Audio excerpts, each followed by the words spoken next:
here's our plumbing control panel. So all we want to do is actually open this up, and inside here we're going to actually find our controls for our black tank, our gray tank, our hose reel, our macerator hose reel, our macerator pump on and off, and we also have an LED light switch that actually will turn all the lights on in all the exterior compartments. So when we're getting ready to empty our tanks, the first thing we'd want to do is gain access to our macerator hose reel. So once we access that, we can actually come out of the apartment. We need to unlock it because it will not pull out unless you actually release the hose. So you just want to push this button in the down position for one moment. Unlocks, and now I can actually pull this out. So once I have this down and in my dump station port, now what I want to do is actually open my black valve and evacuate that tank. The first thing we want to do is always start with our black tank.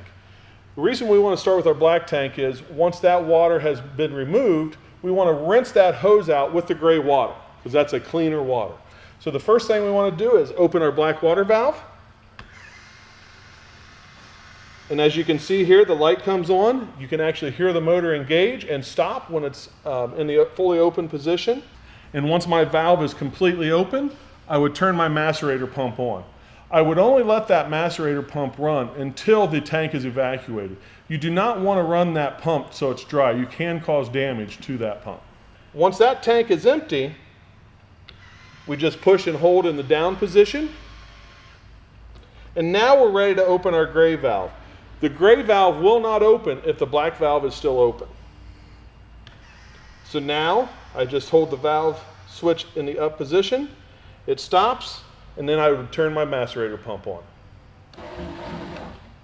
So now that we've evacuated both our gray tank and our black tank, we want to flush the black water tank out. In order to do that, it's located in the hose reel compartment right here. You never want to use your potable water hose to hook up to that. At most dump stations, they will actually have a rinse hose there. You just want to actually tie that into this fitting. Once you have it tied into that fitting, what you want to do is run that water for anywhere between 1 minute and 3 minutes. Then you want to open your black water valve and evacuate that tank by turning your macerator pump on. You may want to do this 2 or 3 times.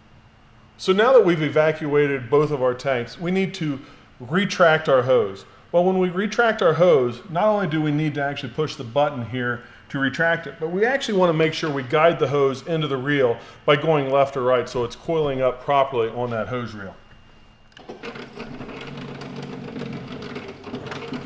So once it's actually coiled, what I like to do is leave about 1 foot out.